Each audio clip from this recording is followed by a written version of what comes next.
안녕하세요. 서울성모병원 비뇨학과 교수 하유신입니다.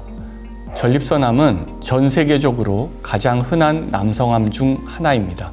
서구에서 주로 발생하는 암으로 여겨졌지만 최근 우리나라도 식생활 변화와 고령화로 인해 환자 수가 꾸준히 증가하는 추세인데요. 오늘 건강주치 시간에는 남성암 중 대표적인 전립선암에 대해서 알아보도록 하겠습니다. 전립선은 남성에게만 있는 호두알 크기의 기관입니다. 방광 바로 아래에서 소변이 나가는 길을 감싸고 있으며 정액의 일부를 만드는 생식기관 역할도 합니다. 전립선암은 바로 이 전립선 조직 안에 악성세포, 즉 암세포가 생기는 것으로 많은 분이 알고 있는 전립선이 커지는 양성질환인 전립선 비대증과는 근본적으로 완전히 다른 질환으로 이해하시면 되겠습니다. 전립선암은 2022년 기준으로 대한민국 남성에서 두 번째로 신규 환자가 많이 발생하는 암 중 하나로 됐습니다. 생각해보면 2000년도에는 10만 명당 6.6명 정도의 환자가 발생했던 것으로 되어 있는데요. 최근 2020년만 해도 32.7명으로 무려 5배 이상가량 급속도로 증가했습니다. 특히 전립선암은 연령이 증가할수록 발병 위험도가 높아지며 현재 65세 이상의 남자에게서 발병률이 가장 높은 것으로 보고되고 있습니다. 또한 한국이 초고령화 시대로 진입하면서 발생률은 더 증가할 것으로 예상되고 있습니다.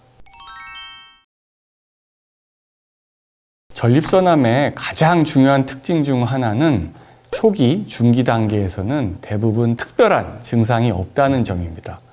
암이 진행되어 요도를 누르거나 방광을 자극하면 소변 줄기도 약해질 수 있고 소변이 자주 마렵거나 밤에 소변 깨는 등 배뇨 불편감이 나타날 수도 있습니다. 또한 더 진행되어 뼈로 전이될 경우 허리나 골반뼈 등에 지속적인 통증이 생기기도 합니다.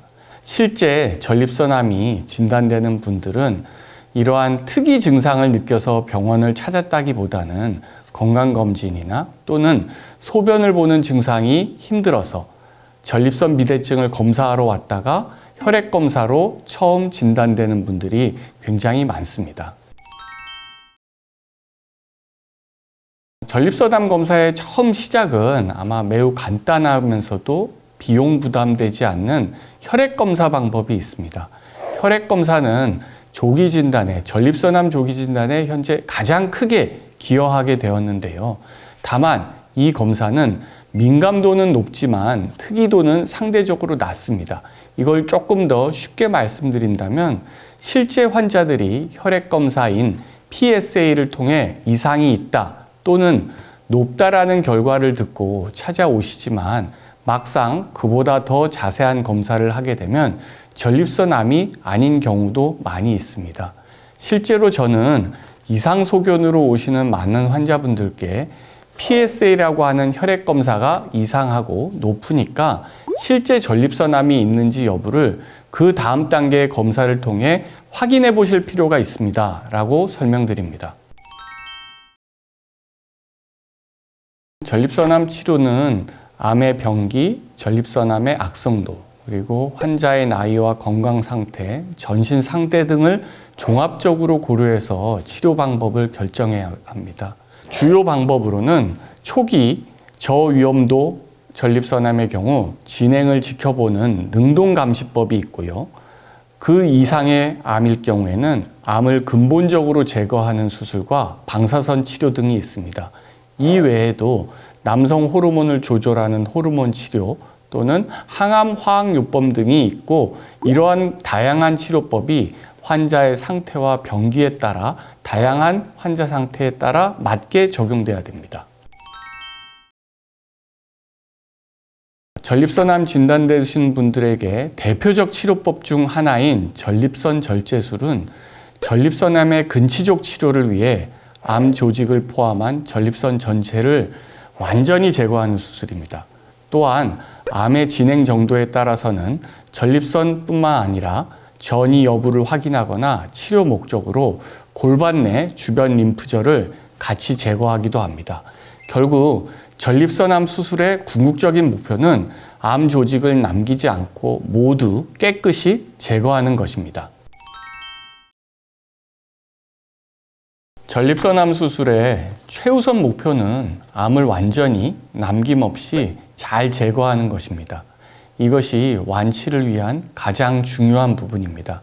즉, 암 조직을 포함한 전립선 전체를 잘 제거해야 되는 것이 매우 중요합니다. 그러나 더 중요한 것은 주변 조직, 특히 요도 관략근을 잘 남기고 보존하여 소변이 새는 요실금을 최소화하는 것도 매우 중요하다고 할 수 있습니다. 요도 관략근이란 것은 일종의 숨은 역할을 하는 조직입니다. 이 기능 보존이 중요하면서도 어려운 이유는 전립선의 해부학적 위치 때문입니다. 전립선은 소변이 나오는 통로인 요도를 구성하고 있으며 요도 관략근과 매우 가깝게 붙어 있습니다. 이는 암을 포함한 전립선을 제거하는 과정에서 인접 조직인 요도 관략근 및 신경을 포함한 주변 조직이 다칠 수밖에 없는 수술 과정에서의 어려움이 따릅니다.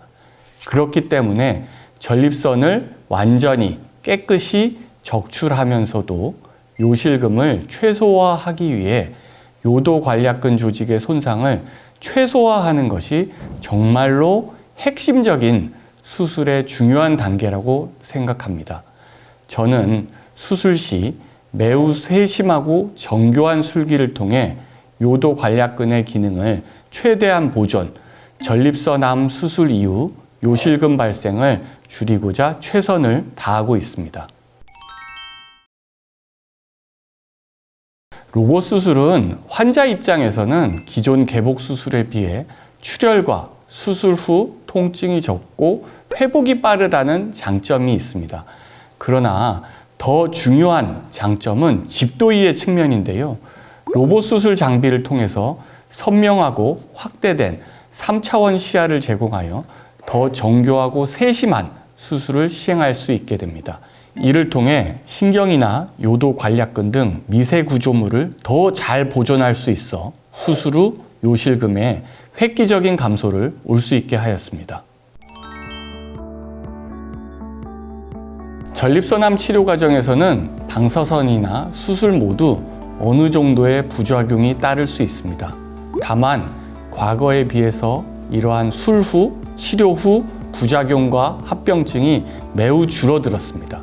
특히 수술적 치료의 경우 로봇 장비 도입과 술기의 발달, 그리고 의료진의 풍부한 경험이 더해지면서 이러한 부작용을 최소화하는 것이 가능해졌다고 생각합니다. 이는 전립선암 환자분들에게 더 좋은 암 치료 성적을 드릴 수 있도록 더 적극적으로 치료에 임할 수 있는 중요한 기술적 발전 및 기반이 되었다고 저는 생각합니다. 지금까지 서울성모병원 비뇨의학과 교수 하유신이었습니다. 오늘 방송이 여러분들께 도움이 되었기를 바랍니다. 감사합니다.